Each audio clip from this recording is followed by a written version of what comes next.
soir.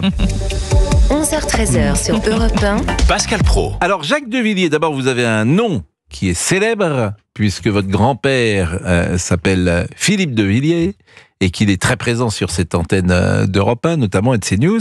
Et puis vous partagez un goût, mais manifestement c'est dans les gènes, c'est un goût pour l'histoire. Et j'ai envie de dire le roman historique. Mais vous avez quel âge, Jacques de Villiers ?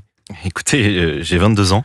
Mais vous êtes très jeune pour avoir écrit ce roman, qui d'ailleurs, ce roman qui se lit merveilleusement parce qu'il raconte une histoire, une épopée, et qu'il y a ce goût que vous avez manifestement de raconter une histoire. Pourquoi comment avez-vous eu ce goût pour l'histoire et puis ce goût pour le roman ? C'est votre premier roman ? C'est mon premier roman, oui, tout à fait.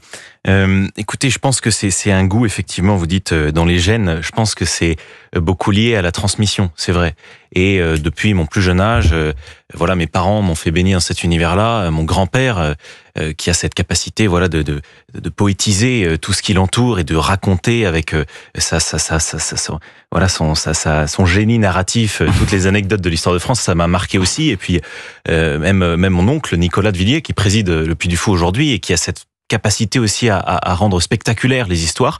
Forcément, quand on baigne là-dedans, dans ce bain créatif, eh bien, c'est assez naturellement que l'envie vous prend au moment de vous essayer à l'écriture, et c'est en trouvant et en cherchant, sur ce sujet de Philippe le Bel, de la royauté, de la croisade d'Aragon, qui m'est venue l'idée de cette intrigue de ce roman.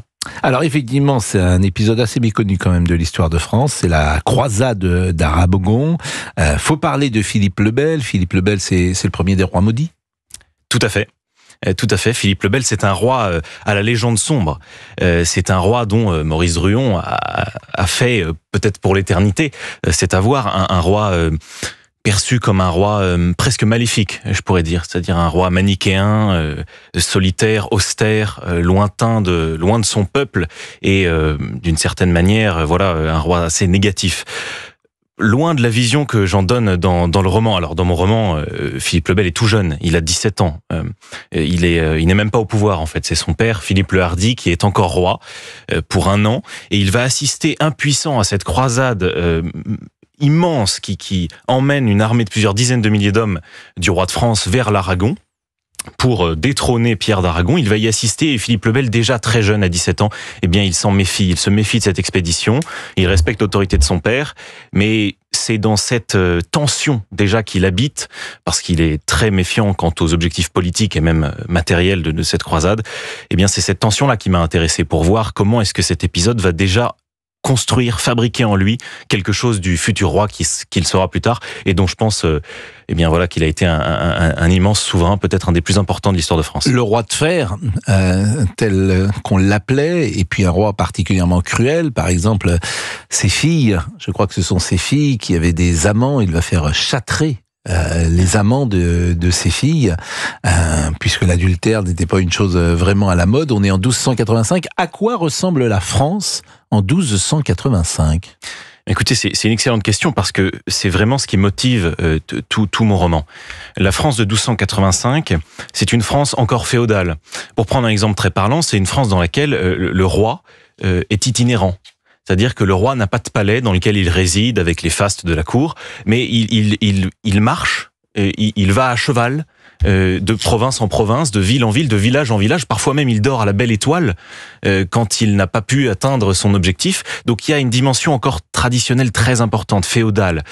Et pour autant, il y a déjà l'héritage de Saint-Louis, et il y a cette volonté de centraliser davantage le royaume, c'est-à-dire de le structurer, d'opérer un changement, quelque chose qui rende l'État plus puissant, plus cohérent, et qui lui donne une capacité à se défendre contre les ennemis de l'extérieur plus importante. Et donc c'est un siècle passionnant, c'est une période passionnante, puisqu'elle est véritablement à la frontière entre 2 mondes. Un monde comme celui que l'on connaît depuis, et un monde ancien, disparu, mais qui à l'époque est encore vivant et bien présent. Et c'est vrai que l'histoire de la France, c'est une centralisation à marche forcée, où on imposera d'ailleurs à tous, ne serait-ce que de parler le français. Absolument. Et on voudra gommer toutes les différences, et c'est ainsi que la France deviendra la France. Alors, le bâtard du Roussillon, qui est ce bâtard, Jacques de Villiers ?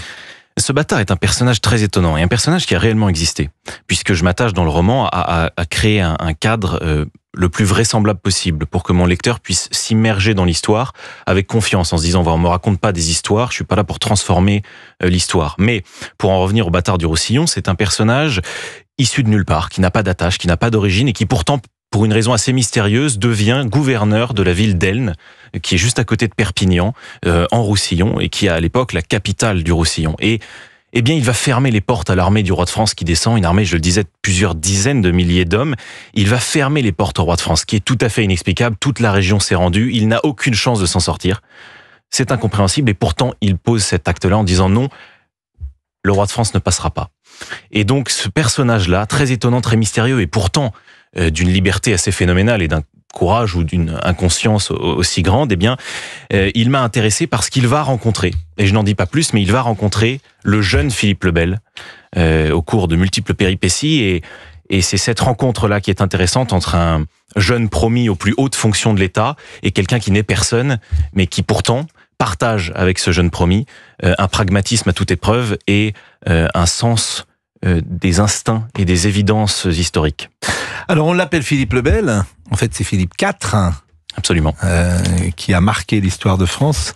Ceux qui se souviennent, comme moi, lorsqu'ils étaient enfants, avoir découvert Philippe le Bel avec Les Rois Maudits, se souviennent que c'était Georges Marchal qui interprétait Philippe le Bel, qui était un vieil acteur. Il n'était pas forcément vieux d'ailleurs, encore en 71 ou 72, mais c'était un très bel homme, Georges Marchal.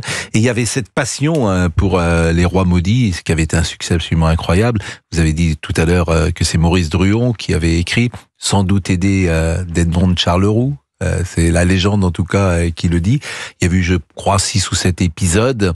Ça avait été réalisé par Claude Berma. Il y avait Jean Piat qui jouait le baron Écarlate. Il y avait Louis Seigné qui jouait le banquier. Il y avait Mahou d'Artois qui était joué par Françoise Seigné peut-être. Et, non, Hélène Duc. Donc tout ça, c'était des comédiens de la comédie française. Et c'est vrai qu'il y a une passion pour l'histoire qui ne se dément pas avec le Puy du Fou.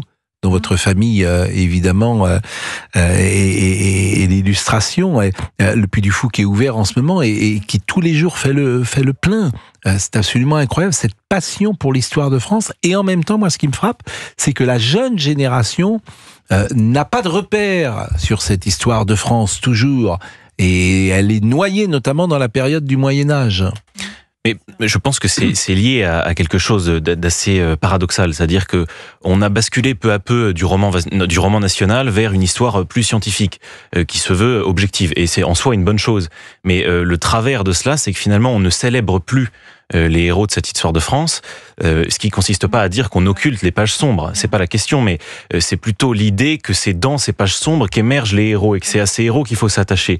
Et pour ça, il y a une part de célébration nécessaire. Et donc je pense qu'en s'éloignant progressivement de cette idée du roman national qui par définition célèbre et donc met en valeur de façon peut-être un peu légendaire certains personnages, eh bien, on arrive à quelque chose qui est beaucoup plus technique, beaucoup plus neutre et du coup beaucoup plus froid et qui, par définition, va moins passionner les jeunes générations. Et vous voyez, moi, vous disiez, j'ai 22 ans, c'est vrai, mais en fait, en baignant dans cet univers-là depuis que je suis tout petit, eh bien, c'est quelque chose que j'ai à cœur naturellement. Et les héros de l'histoire de France, ils me fascinent, ils m'émerveillent parce qu'on m'a donné l'occasion de les voir. Donc, je pense que c'est peut-être là que réside le secret. Mais c'est vrai que ce que vous dites est tellement juste.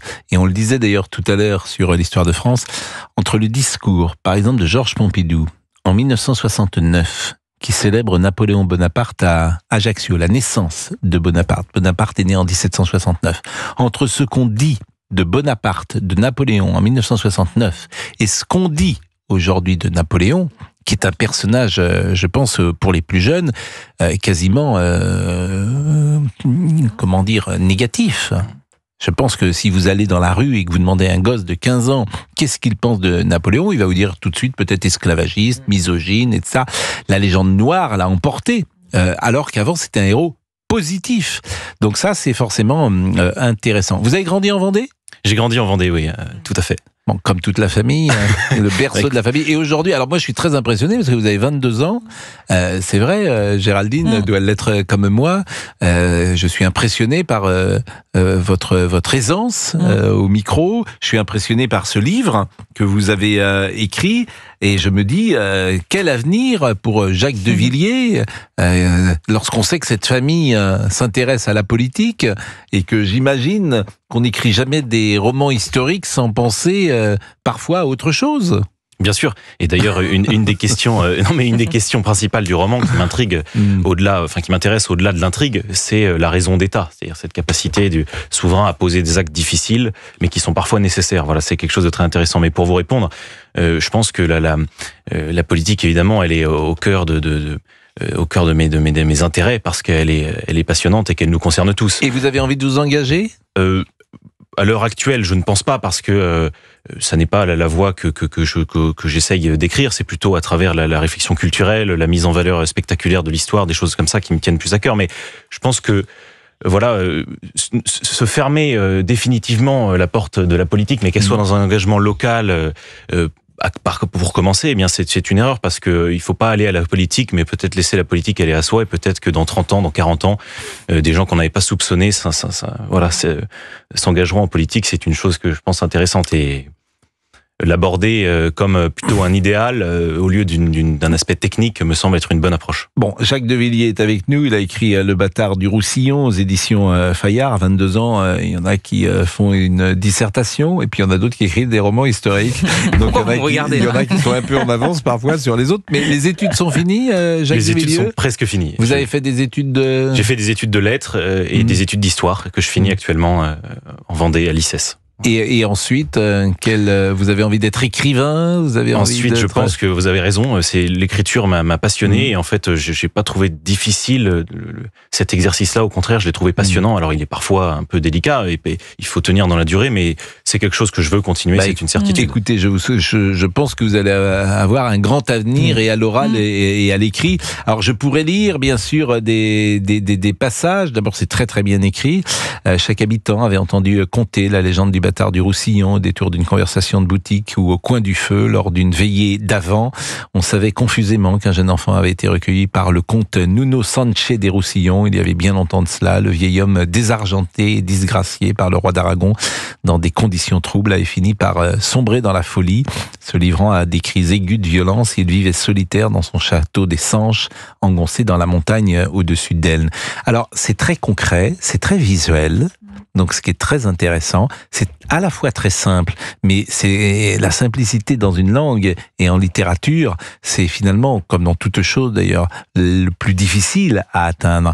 Et je pense que ce roman est promis à un joli succès, et puis peut-être y en aura-t-il d'autres. Vous penchez déjà sur une autre histoire de... Exactement, en fait, j'aimerais balayer la vie de Philippe le Bel, et donc... potentiellement écrire de futurs romans sur ce thème avec Le Bâtard du Roussillon. Je travaille déjà sur le suivant. Et puis, alors il avait effectivement fait brûler, notamment, comment s'appelait ce... Jacques de Molay. Jacques de Molay, qui, sur le bûcher, avait dit « Maori, Maori, ils seraient tous Maori !» Jusqu'à là, combien ? Jusqu'à la 10e génération. 10e génération. Et de fait, c'est pour ça qu'on a appelé les rois maudits. La légende, c'est que chaque roi qui a suivi Philippe le Bel a eu un destin cruel et funeste, et a été de ce point de vue maudit.